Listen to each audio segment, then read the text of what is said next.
Okay, so it's time to harvest the gooseberries.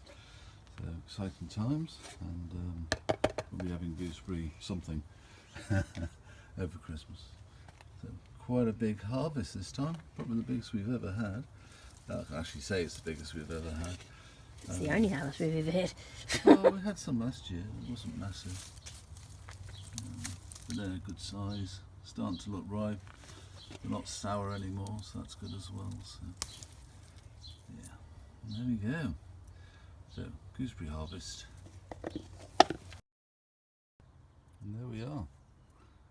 So, one bush had a lot of fruit on, the other one had a few. But anyway, we've got 3 nice sized bottles of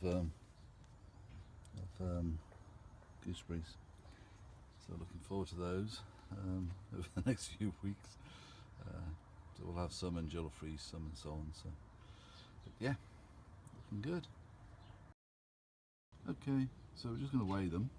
Don't forget these are out of a pot, so we're growing them from a pot rather than in the ground. Oops. So we're quite pleased. Also to note, we are in a milder climate and gooseberries really like.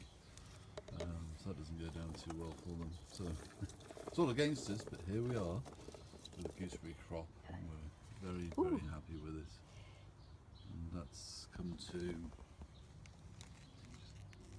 whatever that means. 1.3 kilos. Yeah, 1.36 kilos. We'll live with that. Considering they're Just $6 think, it'd have been 100 grams. 2.5 something if you hadn't eaten them all. Okay, there we go. So this was actually our original border about 7-8 years ago that we put in. Because we're on the side of you can see the mess, but on the side of a hill, and it goes up and there's a house further up on the hill. So we dug into the hillside and decided to create these borders. There's a bit of moss on that side, so no sun gets to it. But yeah, so this is untreated Macrocarpa pine, and it's lasted 7-8 years. And to be honest, probably not going to touch this for another year or two before we have to replace it in any case. So potentially up to 10 years with it. But hopefully we'll, well, I don't know, we might move house before then. So yeah, we've pulled out a whole pile of bits of cabbages and kale. We're going to fertilise it, and then we're going to put some pumpkins in, which have been in the pots for far too long, but we'll put them in, and that'll be our pumpkin border for the year, and they can just trail off into that, but we'll get all that cleared so they've got a nice clean run. These aren't the giant pumpkins, we just want pumpkins for eating through the winter.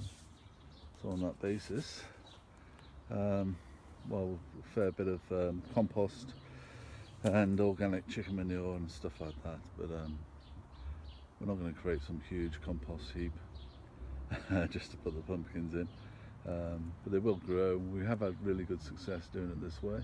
They're just not the giant ones, that's all. So pumpkins to plant. Queensland Blue is a new one to us, so we're going to give that a go. And I think we've got the usual sort of squash type things, but yeah, all heading in for our winter type crops that we want. There we go.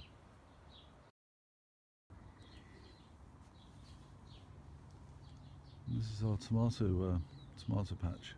So this is the upstairs one. So the downstairs one, we managed to get them in at a reasonable time, so they're actually stockier. So they're shorter, but the stems are quite a bit thicker. We were a bit late in putting these out, so they're a little bit on the long side, but they will still produce some good fruit, and they will thicken up as they go along. They're starting to look quite good, but there are flowers already coming onto them, which is awesome. Yeah, so we've put a big framework in place for them. And here's the onion patch. Not been a good year. Just trying to get everything done. The weather's been against us. They've been in the pots a bit too long. again, because of the same reason. Some reasonable sized ones. And I'll take the two biggest and get some seed out of it for the year after next. But we'll see what happens. And if nothing else, they're good eating. So, this was the attempt to grow some giant ones, but it's not going to work this year. I'll just raise up. As you can see, we're getting encroached by a lot of bramble and stuff. So that's the Christmas fortnight off. I shall be ripping into some of this. And all that grass there, that's garlic. And again, probably the poorest year ever for my garlic.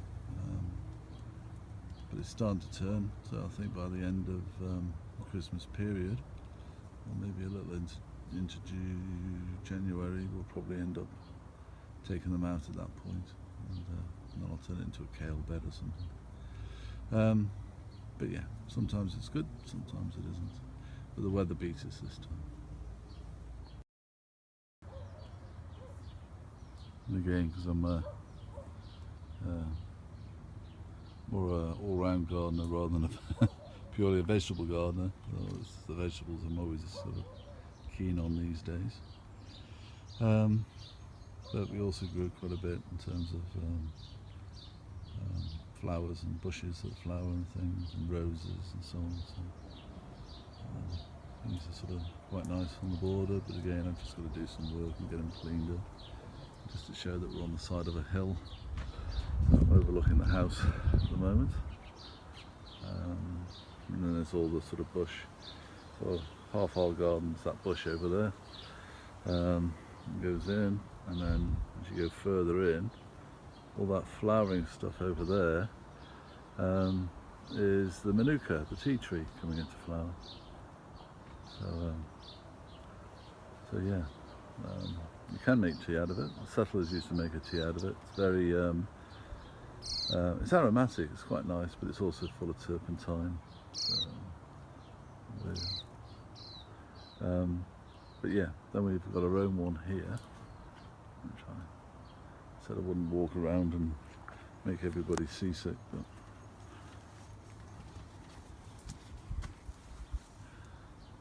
and I don't think we can, there it is. It's just coming into flower now. So this is quite a sizable tree, which when it finishes flower, I'm going to pull it down. But that's a canuka, which is a relative of the manuka, but this actually becomes a small tree. And same thing, it's good for honey.